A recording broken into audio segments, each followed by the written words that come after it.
नमस्कार, मी doctor Sujay Patil, Apollo hospital emergency डिपार्टमेंटमध्ये कार्यरत असतो. आपल्या ठिकाणी आपल्या युनिटमध्ये सगळ्या पद्धतीच्या इमर्जन्सीज आणि कॉम्प्लिकेटेड केसेस मॅनेज होतात.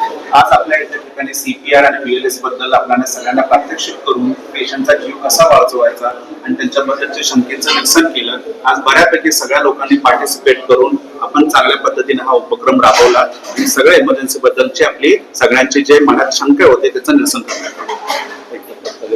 अपोलो हॉस्पिटल, शंकर शेट रोड, स्वारगेट, पुणे. समजा 5-6 मिनिटाचा CPR दिल्यानंतर ह्याला बेसिक लाईफ सपोर्ट दिल्यानंतर थोडंफार पेशंट हातपाय हलवतोय आणि तुम्हाला वाटतंय म्हणजे तुम्ही थांबू शकता.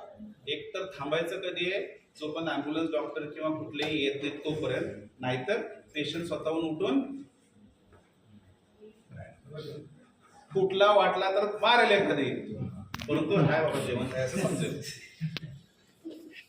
कन्फर्म कसं करायचं तेच आहे, त्याच्याशिवाय काय कन्फर्म करताय. तुमच्याकडे काय साधनं नसणार आहेत, तुमच्याकडे काय ECG नसणार आहे, काय करायचं तर हे करायचं. कन्फर्म कसं करायचं तेच आहे, त्याच्याशिवाय काय कन्फर्म करताय. तुमच्याकडे काय साधनं नसणार आहेत, तुमच्याकडे काय ECG नसणार आहे, काय करायचं तर हे करायचं.